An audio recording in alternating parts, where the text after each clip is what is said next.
नमस्कार साथियों, स्वागत है आपके ऑनलाइन प्लेटफॉर्म प्रयाग शिक्षा में। जैसे कि पता है कि आप लोगों को लगातार हम यूपी टेट के पर्यावरण अध्ययन के प्रीवियस ईयर के क्वेश्चन करा रहे हैं। मैं हर साल का पेपर जो है प्रीवियस ईयर का मैं करा पिछली क्लास में आप 2015 के प्रीवियस ईयर के पेपर देखे होंगे पर्यावरण के। आज मैं आप लोगों को सॉल्व कराऊंगा 2016 में प्रीवियस ईयर क्वेश्चन कैसे आए थे पर्यावरण के, उसके मैं सॉल्व कराऊंगा। सभी लोग का स्वागत है एक बार से फिर से प्रयाग शिक्षा चैनल पे। आइए आज का पहला प्रश्न देखते हैं। आज का पहला प्रश्न क्या है, 2016 में पर्यावरण में क्या पूछा गया था यूपी टेट 1 से लेकर 5 तक के लिए मैं पढ़ा रहा हूं। और उसका पहला प्रश्न क्या है कि शिक्षक की सबसे बहुमूल्य निधि है। शिक्षक की सबसे बहुमूल्य निधि क्या है, ये प्रश्न पूछा है। बहुत शानदार प्रश्न है। ऑप्शन ए है कि सेवा, ऑप्शन बी है वेतन, ऑप्शन सी है गर्व, और ऑप्शन डी है कि छात्रों का विश्वास। अगर कोई शिक्षक अच्छा शिक्षक होगा, अपने विद्यार्थियों को पढ़ाता है, तो उसकी बहुमूल्य निधि उसकी क्या होती है, वो सेवा करता। जाहिर सी बात है कि सेवा करता। शिक्षक को वेतन की भी जरूरत पड़ती है। शिक्षक जो होता है, अच्छा शिक्षक होता है, अपने आप पे गर्व भी महसूस करता है। लेकिन शिक्षक की सबसे बड़ी मूल्य और बहुत धन जो होता है वो छात्रों का विश्वास होता है। अगर कोई शिक्षक छात्रों का विश्वास अपने ऊपर जीत लेता है तो वही सबसे ज्यादा उसकी कमाई होती है। अगर छात्रों से शिक्षकों का गुरुओं का विश्वास टूट जाता है तो वो अच्छी नहीं मानी जाती। इसीलिए शिक्षक जो है अपना विश्वास अपने छात्रों के प्रति बनाए रखते हैं। तो इसका सही आंसर क्या हो जाएगा, डी फॉर डॉग, यानी छात्रों का विश्वास ही शिक्षक का सबसे बहुमूल्य निधि मानी जाती है। अगला है 2 नंबर का प्रश्न है आपकी स्क्रीन पे, और आप उसको पढ़ते हैं और आइए देखते हैं इसका सही आंसर क्या हो जाएगा। 2 नंबर का प्रश्न है कि परिकल्पना के बारे में परीक्षण करने से गलत नहीं पाया जाता। कोई परिकल्पना है, उसका बार बार परीक्षण करेंगे तो उससे गलती नहीं पाई जाती है तो वह है क्या है। किन दोबारा मैं प्रश्न पढ़ रहा हूं, परिकल्पना को बार बार परीक्षण करने से गलत नहीं पाया जाता है तो वह है एक सिद्धांत, एक कानून, एक खोज की मूल संकल्पना। बताइए इसका सही क्या है। किसी परिकल्पना को बार बार हम लोग जांचते हैं तो उसका क्या कहते हैं। जब कोई सिद्धांत या परिकल्पना हो जाती है तो उसकी जांच करते हैं तो उसे हम लोग सिद्धांत करते हैं। बार बार किसकी कोई भी हम काम करते हैं तो कहते हैं कि उस सिद्धांत पे ये चीजें बनाई गई थी, इसीलिए व्यक्ति या किसी मनुष्य का जो कार्य उस सिद्धांत पे चलता है। तो परिकल्पना की बार बार जब जांच होती है तो गलत नहीं पाया जाता है, इसीलिए उसको हम लोग सिद्धांत कहते हैं, थियरी कहते हैं। अगला प्रश्न है 3 नंबर के आपकी स्क्रीन पे, निम्नलिखित में से सबसे उपयुक्त शिक्षण विधि क्या है। निम्नलिखित में से सबसे उपयुक्त शिक्षण विधि क्या है, इस पे क्या शिक्षण करना चाहिए। अगर हम पढ़ा रहे हैं किसी बच्चे को तो उसकी सबसे अच्छी विशेषता क्या है। ऑप्शन ए है कि विचार गोष्ठी एवं श्रुतिलेख, ऑप्शन बी है कि श्रुतिलेख एवं दिया गया कार्य, ऑप्शन सी है कि विचार गोष्ठी एवं कार्य योजना, ऑप्शन डी है कि व्याख्या एवं श्रुतिलेख। अगर हम टीचर हैं, हम बच्चों को पढ़ा रहे हैं तो सबसे अच्छी शिक्षण विधि क्या हो सकती है, तो विचार गोष्ठी। हम अपनी बातों को अच्छे से रखते हैं और बच्चों को अच्छे से समझाते हैं कि ये कार्य ऐसे किया जाता है, इसकी ये विशेषता है। उसके बाद उस पढ़ाए गए चीजों पे मैं जब उसको कार्य योजना यानी होमवर्क देता हूं तो यही शिक्षण की सबसे उपयुक्त विधि मानी जाती है। जैसे कोई लेसन आप पढ़ाएं, जब आप लेसन किसी के बारे में पढ़ाते हैं या मैथमेटिक्स पढ़ाते हैं या पर्यावरण के बारे में कोई चीज समझा रहे हैं, वायुमंडल समझा रहे हैं, तो आप उसको बढ़िया से समझाइए ब्लैक बोर्ड पर, और उसके द्वारा जितने भी प्रश्न बनते हैं उस बच्चे को बताइए और कहिए कि आप सुबह आइएगा कल तो होमवर्क के माध्यम से कार्य योजना के माध्यम से उस पर आए हुए प्रश्नों को सॉल्व करके आइएगा। तो यही शिक्षण की सबसे उपयुक्त विधि मानी जाती है। तो इसका सही आंसर क्या हो जाएगा, इसका सही आंसर हो जाएगा सी फॉर कैट सही हो जाएगा दोस्तों। ये सी फॉर क्या हो जाएगा, कैट हो जाएगा। यानी टीचर का सबसे बढ़िया विचार गोष्ठी एवं कार्य योजना पर वो कार्य करे तो उसका सही आंसर क्या हो जाएगा, ये सही माना जाएगा सी फॉर कैट। आइए अगले प्रश्न की तरफ देखते हैं। अगला प्रश्न है आपकी स्क्रीन पे 4 नंबर का प्रश्न है। जो 4 नंबर का प्रश्न क्या है, बार बार प्रश्न 2011 में भी पूछा था, 2013 में भी पूछा है, 14 में भी पूछा है। लगातार ये प्रश्न क्या है पूछता है, ग्रीन हाउस गैस के बारे में लगातार पूछ रहा है। तो निम्नलिखित में से कौन सी गैस ग्रीन हाउस गैस नहीं है। ऑप्शन ए है कार्बन डाइऑक्साइड, ऑप्शन बी है कि nitrous oxide, option B C है कि हीलियम, और ऑप्शन डी है कि मीथेन। हमने बताया कि कौन कौन सी गैस कार्बन डाई सॉरी कौन कौन सी गैस ग्रीन हाउस गैस है। तो उसमें आपको बताया था कि मीथेन है, उसमें मैं आपको बताया था कार्बन डाइऑक्साइड है, उसमें आपको बताया था कि नाइट्रेट ऑक्साइड है, उसमें मैं बताया था क्लोरोफ्लोरोकार्बन है। तो कौन सी गैस नहीं है कार्बन ग्रीन हाउस गैस? तो आपको देखने को मिलेगा कि जो हीलियम है ये आपके ग्रीन गैस के अंतर्गत नहीं आती है। बाकी 3 गैसें जो है आपका ये आती है किसमें? ग्रीन हाउस गैस के अंतर्गत, लेकिन हीलियम नहीं है। अगला प्रश्न है आपका 5 नंबर का प्रश्न कि ध्वनि प्रदूषण मापन किस इकाई द्वारा किया जाता है? अर्थात ध्वनियों को यानी ध्वनि को मापने के लिए कौन सा यंत्र का प्रयोग किया जाता है? ये बार बार प्रश्न पूछा है। ऑप्शन ए कि जूल में, कि ऑप्शन बी है कि डेसिबल में, ऑप्शन सी है कि न्यूटन, ऑप्शन डी है कि नैनो इकाई में। तो ध्वनि प्रदूषण को मापने के लिए एक मापक यंत्र आता है जिसका नाम है डेसिबल। क्या है दोस्तों? डेसिबल में इसको मापा जाता है। और मनुष्य, जो सामान्य मनुष्य है, वो 70 डेसिबल से लेकर 80 डेसिबल तक, 80 डीबी तक ध्वनि को सुन सकता है। सामान्य ध्वनि का जो वेग होता है 70 से लेकर 80 डेसिबल तक क्या है? सामान्य माना जाता है। उतने डेसिबल तक व्यक्ति क्या है? ध्वनि को सुन सकता है। अगला प्रश्न 6 नंबर का प्रश्न है। 6 नंबर का प्रश्न आपकी स्क्रीन पे है और उसको पढ़िए। क्या कह रहा है कि निम्न में से कौन सी स्थलाकृति, देखिए कौन सी स्थलाकृति का निर्माण हिमानी के द्वारा किया जाता है? देखिए आपको पता है कि स्थलाकृतियां बनती है, वायु के द्वारा स्थलाकृतियां बनती है, हिम के द्वारा स्थलाकृतियां बनती है, नदी द्वारा स्थलाकृतियां बनती है। तो ये सब स्थलाकृतियां बनती है। तो आपसे वायु के द्वारा नहीं पूछा, किसके द्वारा पूछा है? हिम के द्वारा स्थलाकृतियां बनती है। कौन से हिम के द्वारा स्थलाकृतियां बनती हैं? ऑप्शन ए कि लैपीज, ऑप्शन बी कि यू आकार की घाटी, ऑप्शन सी है कि वी आकार की घाटी, या ऑप्शन डी है कि जलप्रपात। अगर मैं बात करूं जलप्रपात किससे बनता है, तो ये नदी द्वारा जलप्रपात का निर्माण होता है। जब नदियां पहाड़ों से आकर नीचे गिरती है तो जलप्रपात का निर्माण करती हैं। अगर वी आकार की घाटी का भी निर्माण मैं कहूं किससे बनती है, तो वी आकार की घाटी का भी निर्माण नदी द्वारा होती है, नदी द्वारा बनती है। अगर मैं बात करूं यू आकार की घाटी का निर्माण कैसे होता है, तो यू आकार की घाटी का निर्माण हिम द्वारा होता है, यानी हिमानी द्वारा होता है। इसलिए इसका सही आंसर कौन सा हो जाएगा? यू आकार की जो घाटी है ये हिमानी द्वारा निर्मित स्थलाकृति के रूप में जानी जाती है। इसलिए इसका सही आंसर क्या हो जाएगा दोस्तों? इसका सही आंसर हो जाएगा आपका यू आकार की घाटी, यानी बी फॉर बा। ठीक है, आइए अगले प्रश्न की तरफ चलते हैं। अगला प्रश्न 7 नंबर का है और 7 नंबर का प्रश्न आप पढ़िए। बहुत आसान प्रश्न है, ये तो नदी से है, बहुत आसान प्रश्न है। और इस प्रश्न को देखिएगा, निम्न नदियों में से कौन सी नदी बंगाल की खाड़ी में गिरती है? ऐसी नदी जो बंगाल की खाड़ी में गिरती है। अगर मैं बात बताऊं आपसे, देखिए ये क्या है? मैप है, ये हमारा थोड़ा सा मैप है, इसको समझिएगा। ये जो है इधर पूर्व में है, ये बंगाल की खाड़ी है, बंगाल की खाड़ी है। और इधर जो है आपका अरब सागर है। क्या है? अरब सागर। ध्यान रखिएगा ये। लेकिन भारत की सर्वाधिक नदियां जो होती हैं, भारत की सर्वाधिक नदियां जो होती है ये बंगाल की खाड़ी में गिरती है। भारत की सर्वाधिक नदियां कहाँ आती है? बंगाल की खाड़ी में गिरती है। लेकिन कुछ प्रमुख नदियां जैसे नर्मदा है, ताप्ती है, ये 2 नदियां ऐसी हैं जो आपके क्या है? अरब सागर में गिरती है। तो प्रश्न याद करिएगा, नर्मदा और ताप्ती नदी पूछेगा तो आपको अरब सागर में पूछेगा। लेकिन सबसे भारत की सबसे ज्यादा नदियां जो है किस खाड़ी में गिरती है? तो बंगाल की खाड़ी में गिरती है। तो प्रश्न पूछा कि कौन सी नदी बंगाल की खाड़ी में गिरती है? Option A Tapti. देखिए ताप्ती तो होगा नहीं, ये अरब सागर में होती है। सुपर्णरेखा, नर्मदा ये भी नहीं होगी, सिंधु भी नहीं होगी। तो जो है स्वर्ण रेखा नदी जो है, इसको स्वर्ण रेखा पढ़िएगा, रेखा लिखा है लेकिन स्वर्ण रेखा नदी है। ये जो नदी है ये आपके बंगाल की खाड़ी में गिरती है, बंगाल की खाड़ी में गिरती है। तो इसका सही आंसर क्या हो जाएगा? बी फॉर बॉल हो जाएगा 7 नंबर का। अगला है 8 नंबर का प्रश्न। देखिएगा बहुत इंटरेस्टेड है, बहुत मजेदार प्रश्न है और आपके थोड़ा सा दिमाग इस पे लगाना पड़ेगा कि क्या कह रहा है। राकेश कक्षा 5 में, देखिए राकेश जो है कक्षा 5 पर्यावरण विज्ञान शिक्षक के द्वारा दिए गए कार्य को समय से प्रस्तुत नहीं करता है, अतः सबसे उपयुक्त सुधारात्मक उपाय हो सकता है। क्या हो सकता है? एक लड़का है जिसका नाम राकेश है, कक्षा 5 में पढ़ता है और उसका सब्जेक्ट रहता है पर्यावरण में, होमवर्क नहीं करता है। तो उसके टीचर के द्वारा कौन सा उसको सुधार करने की उपाय बताया जाएगा कि अगला काम वो कर सके?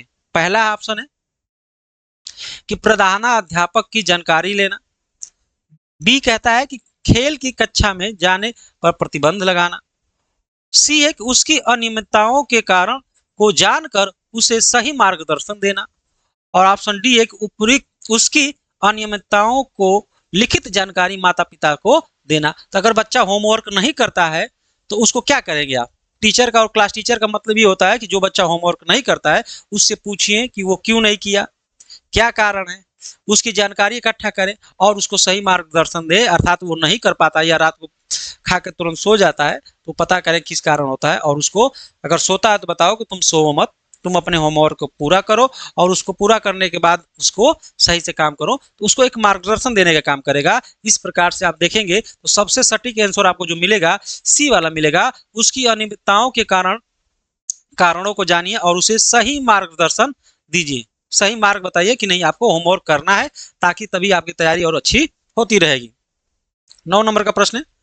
9 नंबर का प्रश्न देखिए कि बहुत शानदार है कि मध्य प्रदेश में कौन सा शहर झीलों का शहर कहते हैं? मध्य प्रदेश को कौन से शहर को झीलों का प्रदेश कहते हैं या शहर कहते हैं? ऑप्शन ए कि भोपाल, ऑप्शन बी कि उज्जैन, ऑप्शन सी कि इंदौर और ऑप्शन डी कि ग्वालियर। अगर झीलों का शहर पूछा है मध्य प्रदेश में किस शहर को झीलों का शहर कहते हैं, तो मध्य प्रदेश की राजधानी क्या है? मध्य प्रदेश की राजधानी भोपाल है और भोपाल को ही झीलों का शहर कहते हैं। ध्यान रखिएगा, ये प्रश्न नया हो सकता है। झीलों का शहर किसे कहते हैं? आप कहेंगे कि ये भोपाल को कहा जाता है, जो एमपी की राजधानी है। मध्य प्रदेश को भारत का हृदय भी कहा जाता है। मध्य प्रदेश को भारत का हृदय या हार्टलैंड भी कहा जाता है, हृदय स्थल कहा जाता है, क्योंकि मध्य प्रदेश जो है पूरे भारत के मध्य में बसा हुआ है, इसीलिए मध्य प्रदेश को भारत का हृदय भी कहा जाता है। 10 नंबर का प्रश्न पढ़िएगा। निम्न में से कौन सा सागर यूरोप को अफ्रीका से अलग करता है? यूरोप को अफ्रीका से कौन सा सागर अलग करता है? ऑप्शन ए कि लाल सागर, ऑप्शन बी है कि काला सागर, ऑप्शन सी है कि अरब सागर और ऑप्शन डी है कि भूमध्य सागर। बताइएगा यूरोप को अफ्रीका से कौन सा सागर अलग करता है? इसका सही आंसर क्या हो जाएगा आप लोग बताइएगा। ये बहुत आसान प्रश्न है। अगर आप देखेंगे तो इसका सही आंसर बता रहे हैं, राकेश जी बता रहे हैं सर भूमध्य सागर जो है ये जो अफ्रीका महाद्वीप को यूरोप महाद्वीप से अलग करता है। तो यहां से प्रश्न आपका क्या हो जाएगा? डी फॉर डॉग सही हो जाएगा। चलिए आप लोग कमेंट भी करते रहिएगा। अगला प्रश्न है आपका अंतर्राष्ट्रीय ओजोन दिवस। बार बार प्रश्न कई बार पूछ दिया है। अंतर्राष्ट्रीय ओजोन दिवस मनाया जाता है कब मनाया जाता है? ऑप्शन ए है कि 16 सितंबर, ऑप्शन बी है कि 7 दिसंबर, ऑप्शन सी है 30 मार्च और ऑप्शन डी है कि 22 अप्रैल। बताइएगा इसका सही आंसर क्या हो जाएगा?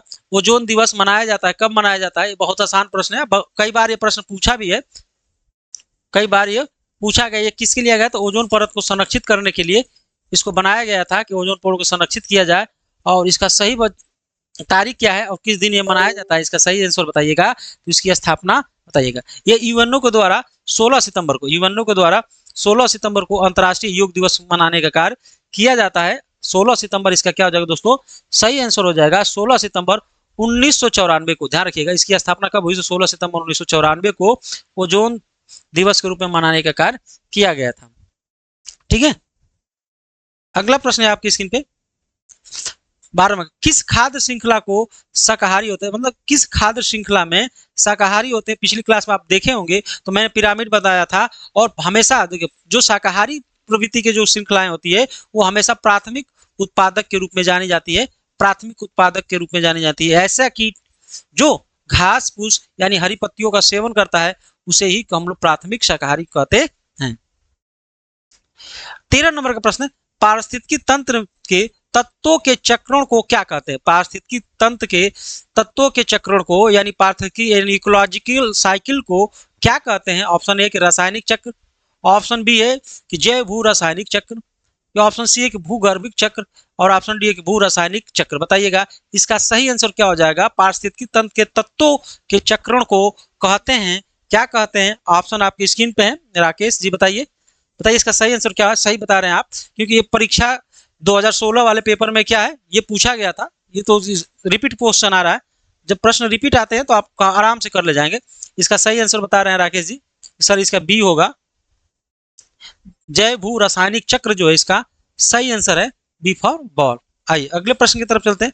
अगला प्रश्न 14 नंबर का, निम्नलिखित ईंधनों में से कौन सा ईंधन न्यून पर्यावरण प्रदूषण उत्पन्न करता है? अर्थात ऐसा ईंधन बताइए जो पर्यावरण को कम प्रदूषित करता है। ऑप्शन ए कि डीजल, ऑप्शन बी है कि पेट्रोल, ऑप्शन सी है कि हाइड्रोजन और ऑप्शन डी है कि कोयला। प्रश्न बहुत आसान है और ऑप्शन भी इसके आसान है। आपको पता है कि डीजल पेट्रोल और कोयला से क्या होता है? हमारे पर्यावरण में ज्यादा प्रदूषण होता है। लेकिन हाइड्रोजन जो है, हाइड्रोजन से हमारे पर्यावरण में प्रदूषण नहीं होता है। इसीलिए मेरा आंसर जो होगा वो सी फॉर कैट होगा। बहुत ज्यादा इसमें व्याख्या की जरूरत नहीं है, आप प्रश्न को देखेंगे तो आप समझ सकते हैं क्या सही है। अगला प्रश्न है 15 नंबर का कि संकटग्रस्त जंतु दैत्याकार दैत्याकार पांडा पाया जाता है, एक जंतु है जिसका नाम क्या है, दैत्याकार पांडा, वो क्या है, संकटग्रस्त, यानी उसकी जो प्रजाति है वो कम होती जा रही है, वो किस देश में पाया जाता है, प्रश्न ये पूछा है। ऑप्शन ए है कि ऑस्ट्रेलिया, ऑप्शन बी है कि भारत, और ऑप्शन सी है कि चाइना, और ऑप्शन डी है कि ब्राजील में। बताइएगा संकटग्रस्त जंतु दैत्याकार पांडा जो कहाँ पाया जाता है, तो इसका सबसे सही आंसर क्या हो जाएगा, सी फॉर कैट, यानी ये चीन में पाया जाता है, जो इसमें क्या है, संकटग्रस्त है, यानी समाप्त हो रहा है, विलुप्त होने की कगार पे आया है। 16 नंबर का प्रश्न है आपकी स्क्रीन पे, निम्नलिखित में से या निम्नलिखित किस गैस के कारण भोपाल गैस त्रासदी हुई थी। प्रश्न पूछा है, अभी आप जीआईसी का पेपर देने गए होंगे तो उसमें ये पूछा गया था कि भोपाल गैस त्रासदी जो है ये किस गैस के रिसाव से हुआ था।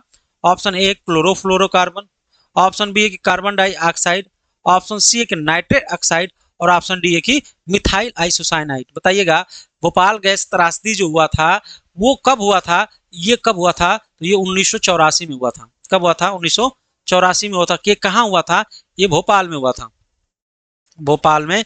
और भोपाल में गैस का रिसाव हुआ था जिससे लगभग 15,000 लोगों की मौत हो गई थी। कितने, 15,000 लोगों की मृत्यु हो गई थी।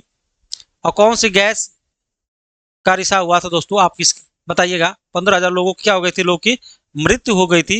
ये 1984 में ये घटना घटी थी, और गैस का नाम था methyl isocyanide. Methyl isocyanide gas के रिसाव होने के कारण 1984 में भोपाल में लगभग 15,000 लोगों की क्या हो गई थी, मृत्यु हो गई थी, और एक दर्दनाक ये मौत हुई थी। इसका पूरा डेट था 1 नवंबर, ये था, ठीक है, इसको याद रखिएगा, 3 दिसंबर 1984 की ये घटना घटी थी। अगला है 17 नंबर का प्रश्न है, किस देश में क्रिसमस का त्यौहार गर्मियों में मनाया जाता है। ध्यान दीजिएगा, किस देश में क्रिसमस का त्यौहार गर्मियों में मनाया जाता है। ऑप्शन ए कि जापान, ऑप्शन बी है कि भारत, ऑप्शन सी है कि ऑस्ट्रेलिया, और ऑप्शन डी है कि अमेरिका। अगर मैं बात करूं त्योहारों की, तो भारत में क्रिसमस कब पड़ता है, तो भारत में क्रिसमस अगर 25 दिसंबर को होता है, तो भारत में पीक होती है ठंडी की। भारत में क्या होती है, पीक होती है, ठंडी बहुत ज्यादा पड़ती है। लेकिन आप जब विश्वत रेखा, मकर रेखा पर सूर्य रहता है, जब सूर्य क्या मकर रेखा पर आता है, तो उस वहां पे क्या होती है, गर्मी होती है। क्या होती है, गर्मी होती है। तो उस समय जो गर्मी होती है, जब सूर्य मकर रेखा पर चमकता रहता है, और उस समय मकर रेखा पर कौन से देश पड़ते हैं, तो ऑस्ट्रेलिया देश होती है। क्या होती है, ऑस्ट्रेलिया। और ऑस्ट्रेलिया में जब क्रिसमस मनाया जाता है, तो उस समय ऑस्ट्रेलिया में गर्मी होती है, और भारत में क्या होती है, ठंडी होती है। कारण यह है कि भारत जो है कर्क रेखा पर स्थित है, कर्क रेखा पर स्थित है, और उस समय सूर्य जो है कर्क रेखा पर न चमक के मकर रेखा पर आता है। इसलिए मकर रेखा पर जितने भी देश होते हैं उस समय वहां पर गर्मी पाई जाती है। इसलिए ऑस्ट्रेलिया में जो है गर्मी में क्या होता है, ऑस्ट्रेलिया में गर्मी में त्योहार मनाया जाता है, क्या, क्रिसमस का। 18 नंबर का प्रश्न है, गिर वन जीव अभ्यारण्य निम्न में से किस वन जीव जन को संरक्षण करता है। मैं अभी बताया हूं कि गिर जो वन जीव अभ्यारण्य है ये कहाँ पाया जाता है, तो ये आपका गुजरात में है, ये गुजरात में है। और किसके लिए प्रसिद्ध है, तो ये बब्बर शेर जो होते हैं ये शेर के लिए प्रसिद्ध है। ये शेरों का क्या करता है, एशियाई शेरों को संरक्षण करता है। तो इसका सही आंसर क्या हो जाएगा, डी फॉर डॉग, यानी शेर हो जाएगा। एशियाई प्रकार के जो शेर होते हैं इनका संरक्षण जो है गुजरात के गिर वन जीव अभ्यारण्य में संरक्षित किया गया है, जो उनकी देखभाल करता है।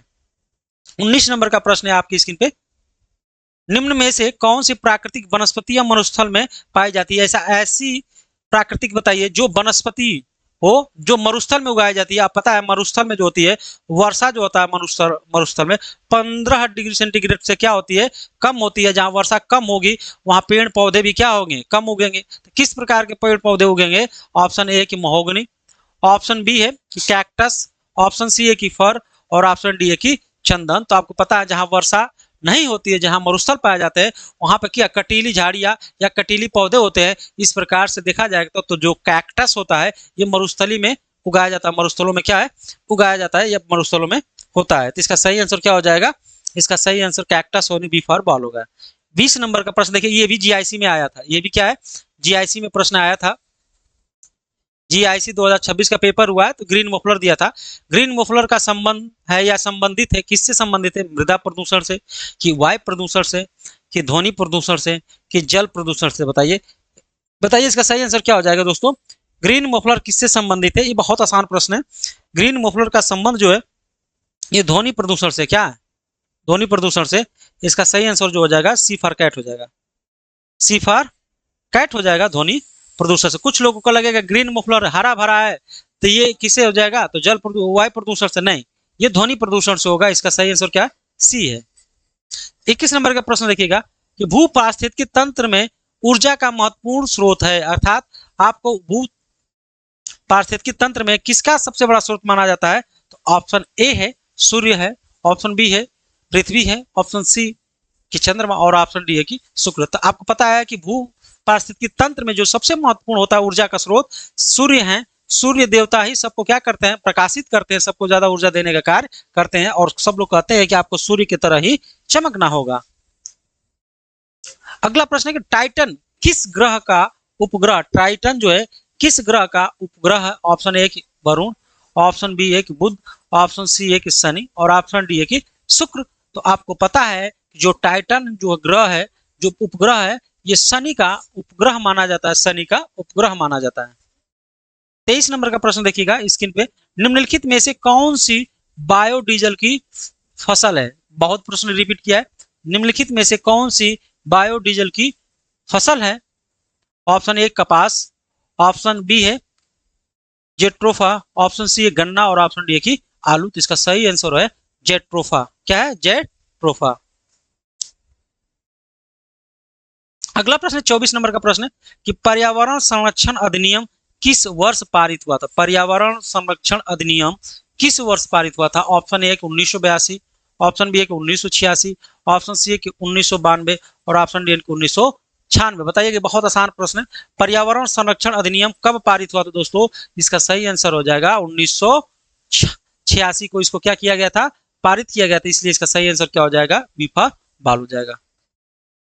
25 का भूमंडलीय तापन का कारण है, भूमंडलीय तापन का कारण है, क्या कारण है, हिमनदों में वृद्धि, कार्बन डाइऑक्साइड में वृद्धि, कि कार्बन डाइऑक्साइड से कमी, कि वनों की वृद्धि। जब तापमान में वृद्धि होता है, तापमान में गर्मी होती है, तापमान भूमंडल में बढ़ता है, तो इसका मूल कारण या मुख्य कारण होता है कार्बन डाइऑक्साइड की वृद्धि, यानी कार्बन डाइऑक्साइड की वृद्धि से हमारा वायुमंडल क्या होने लगता है, गर्म होने लगता है, तापमान बढ़ने लगती है, इसलिए इसका सही आंसर बी फॉर बॉल हो जाएगा। आइए 26 नंबर के प्रश्न को देखते हैं दोस्तों। 26 नंबर का प्रश्न आपकी स्क्रीन पे, निम्नलिखित में से किसमें सर्वाधिक जैव विविधता पाई जाती है, कौन से ऐसा क्षेत्र है जहां पर जैव विविधता यानी बायोस्फीयर सबसे ज्यादा पाई जाती है, ऑप्शन ए शीतोष्ण पर्णपाती वनों में, ऑप्शन बी उष्ण कटिबंधीय सदा वर्षा वनों में, ऑप्शन सी है कि शीतोष्ण घास प्रदेश बायोम में, ऑप्शन डी है कि सवाना बायोम में। तो इसका क्या मतलब कह रहा है कि ऐसा क्षेत्र जहां पर विभिन्न प्रकार के जीव जंतु पेड़ पौधे पाए जाते हों उसे कहाँ क्या कहते हैं, तो आपको पता है कि ऐसे क्षेत्रों को हम लोग उष्ण कटिबंधीय सदाबहार वन बायोम कहते हैं, जहां पर विभिन्न प्रकार के जीव जंतु पेड़ पौधे पक्षी आदि पाए जाते हैं। इसका सही आंसर क्या हो जाएगा, बी फॉर बॉल हो जाएगा, आपका सही आंसर बी फॉर बॉल हो जाएगा। आइए 27 नंबर के प्रश्न को देखते हैं, निम्न में से किस मृदा का निर्माण लावा के द्वारा निर्मित होता है, ऑप्शन ए कि लाल मिट्टी, ऑप्शन बी है काली मिट्टी, ऑप्शन सी है कि जड़ोल मिट्टी, और ऑप्शन डी है कि लेटराइट मिट्टी। दोस्तों तो लावा के द्वारा निर्मित एक मिट्टी होता है जिसका नाम क्या पड़ता है, तो आपको पता है कि ये काली मिट्टी होती है, इसी को रेंगुर मिट्टी भी कहा जाता है। ये लावा के द्वारा निर्मित मृदा पाई जाती है जो कपास के लिए सबसे महत्वपूर्ण होती है। 28 नंबर का प्रश्न है कि वायुमंडल की कौन सी परत प्रकाश की पराबैंगनी किरणों को पृथ्वी के सतह पर आने से रोकती है, यानी पृथ्वी पे आने से यूवी रेज को रोकती है, ऑप्शन ए है समताप मंडल, ऑप्शन बी है कि शोभ मंडल, ऑप्शन सी है कि आयन मंडल, और ऑप्शन डी है कि मध्य मंडल। दोस्तों बताइएगा इसका सही आंसर क्या हो जाएगा, 28 नंबर का सही आंसर क्या हो जाएगा कि पराबैंगनी किरणों को पृथ्वी पे आने से रोकती है, कौन सी परत पाई जाती है, किस परत में पाया जाता है, ये प्रश्न कई बार पूछा है, कई बार पूछा है। आप लोग बताइए इसका सही आंसर क्या हो जाएगा, इसका सही आंसर बताइए क्या है 28 का, तो इसका सही आंसर दोस्तों हो जाएगा समताप मंडल। क्या होता है, समताप मंडल में ही एक लेयर पाई जाती है, ओजोन लेयर पाई जाती है, ओजोन परत पाई जाती है, जो पराबैंगनी किरणों को क्या करता है, अवशोषित करता है। अगला है दोस्तों 29 नंबर पर गंगा एक्शन प्लान। देखिए गंगा एक्शन प्लान को लाने का उद्देश्य निम्नलिखित में से किस सुधार हेतु है, ऑप्शन ए कि जल की गुणवत्ता, ऑप्शन बी है कि जल का वेग, ऑप्शन सी कि जल की प्रचुरता, और ऑप्शन सी है कि जल के तापमान। तो गंगा एक्शन प्लान जब लाया गया था तो उसका एक ही मूल उद्देश्य था कि हम जलों की क्या करेंगे, गुणवत्ता को सही करेंगे, जलों की गुणवत्ता को क्या करेंगे, सही करने की बात करता है। इसीलिए इसका सही आंसर क्या हो जाएगा, ए फॉर एप्पल हो गया। और अंतिम और आज का अंतिम प्रश्न है कि निम्नलिखित में से कौन से वृक्ष जैविक कीटनाशक का उत्पादन करता है। इसका सही आंसर क्या होगा आप लोग बताइएगा। ऑप्शन ए कि नीम, देवदार, चीड़ की ओक। दोबारा मैं प्रश्न पढ़ रहा हूँ, निम्नलिखित में से कौन सा वृक्ष जैविक कीटनाशक का उत्पादक करता है। ऑप्शन ए है कि नीम, ऑप्शन बी है कि देवदार, ऑप्शन सी है कि चीड़ और ऑप्शन डी है कि ओक। बहुत आसान प्रश्न, आप गांव से होंगे इस चीज को बता सकते हैं, क्योंकि गांव में देखे होंगे कि हर घर के सामने या गांव में बहुत अच्छा एक नीम का पेड़ होता है और कहा जाता है कि नीम की जो पत्तियां होती है वो कीटनाशक दवाओं से का काम करती है, इसलिए कीटनाशक उत्पादक का काम जो है ये नीम करता है दोस्तों। तो इसका सही आंसर क्या हो जाएगा, नीम हो जाएगा। तो दोस्तों आज का प्रश्न कैसा लगा आप लोग उत्तर दीजिए, बताइए और कमेंट में जरूर बताइएगा कि किस प्रकार से इसका प्रश्न है। लगातार ये प्रीवियस ईयर के प्रश्न किए जा रहे हैं और आपकी तैयारी में बहुत महत्वपूर्ण ये भूमिका निभाएगा। मिलते हैं अगले क्लास में, तब तक के जय हिंद, जय भारत।